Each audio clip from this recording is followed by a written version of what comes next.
உயிர்த்தெழுந்த இயேசு கிறிஸ்துவின் வல்லமை ஊழியங்கள் வழங்கும் வசனப் பெட்டகம்.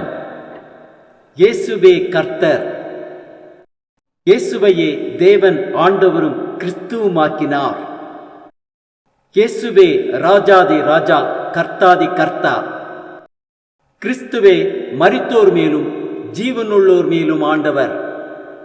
கிறிஸ்துவே போதகரும் ஆண்டவருமாயிருக்கிறார்.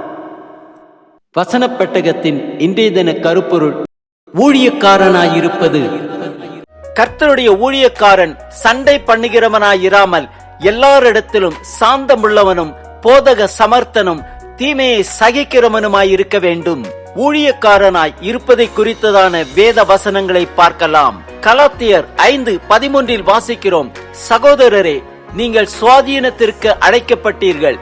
இந்த சுவாதீனத்தை நீங்கள் மாம்சத்திற்கு ஏதுவாக அனுசரியாமல் அன்பினாலே ஒருவருக்கொருவர் ஊழியம் செய்யுங்கள். எபேசியர் 6:5-8 வரை உள்ள வசனங்களில் வாசிக்கிறோம், வேலைக்காரரே, நீங்கள் கிறிஸ்துவுக்கு கீழ்ப்படுகிறது போல சரீரத்தின்படி உங்கள் எஜமான்களாயிருக்கிறவர்களுக்கு பயத்தோடும் நடுக்கத்தோடும் கபடற்ற மனதோடும் கீழ்ப்படிந்து மனுஷருக்கு பிரியமாயிருக்க விரும்புகிறவர்களாக பார்வைக்கு ஊழியம் செய்யாமல் கிறிஸ்துவின் ஊழியக்காரராக மனப்பூர்வமாய் தேவனுடைய சித்தத்தின்படி செய்யுங்கள்.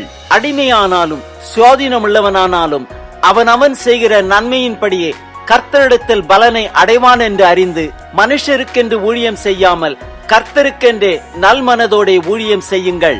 எபேசியர் 4:1-2-3 வாசிக்கிறோம், ஆதலால் கர்த்தர் நிமித்தம் கட்டுண்டவனாகிய நான் உங்களுக்கு சொல்லுகிற புத்தி என்னவெனில், நீங்கள் அழைக்கப்பட்ட அழைப்புக்கு பாத்திரவான்களாய் நடந்து மிகுந்த மனத்தாழ்மையும் சாந்தமும் நீடிய பொறுமையும் உடையவர்களாய் அன்பினால் ஒருவரை ஒருவர் தாங்கி சமாதான கட்டினால் ஆவியின் ஒருமையை காத்துக் கொள்வதற்கு ஜாக்கிரதையாயிருங்கள். எபேசியர் 4:12-13 வாசிக்கிறோம், பரிசுத்தவான்கள் சீர்பொருந்து பொருட்டு சுவிசேஷ ஊழியத்தின் வேலைக்காகவும் கிறிஸ்துவின் சரீரமாகிய சபையானது பக்தி விருத்தி அடைவதற்காகவும் அவர் சிலரை அப்போஸ்தலராகவும் சிலரை தீர்க்கதரிசிகளாகவும் சிலரை சுவிசேஷகராகவும் சிலரை மேய்ப்பராகவும் போதகராகவும் ஏற்படுத்தினார். பிலிப்பியர் 2:6-7-8 வாசிக்கிறோம், அவர் தேவனுடைய ரூபமாயிருந்தும் தேவனுக்கு சமமாயிருப்பதை கொள்ளையாடின பொருளாக எண்ணாமல் தம்மைத்தாமே வெறுமையாக்கி அடிமையின் ரூபமெடுத்து மனுஷர் சாயலானார்.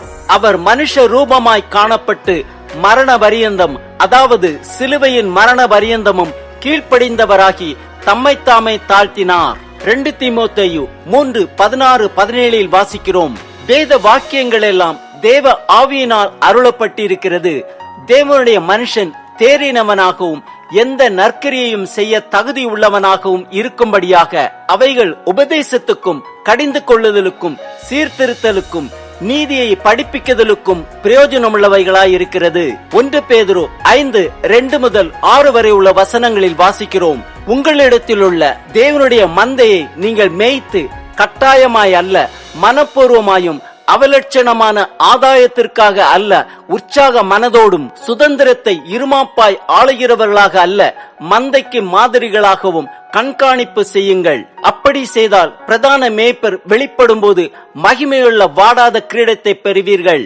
அந்தப்படி இளைஞரே, மூப்பருக்கு கீழ்ப்படியுங்கள். நீங்கள் எல்லாரும் ஒருவருக்கொருவர் கீழ்ப்படிந்து மனத்தாழ்மையை அணிந்து கொள்ளுங்கள். பெருமை உள்ளவர்களுக்கு தேவன் எதிர்த்து நிற்கிறார், தாழ்மை உள்ளவர்களுக்கோ கிருபை அளிக்கிறார். ஆகையால் ஏற்ற காலத்திலே தேவன் உங்களை உயர்த்தும்படிக்கு அவருடைய பலத்த கைக்குள் அடங்கியிருங்கள்.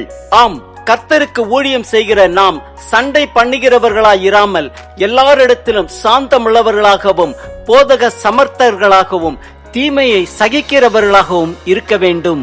மனுஷருக்கென்று ஊழியம் செய்யாமல் கர்த்தருக்கென்றே நல்மனதோட ஊழியம் செய்வோம். அப்பொழுது பிரதான மேய்ப்பராகிய இயேசு கிறிஸ்து வெளிப்படும் போது மகிமையுள்ள வாடாத கிரீடத்தை பெறுவோம்.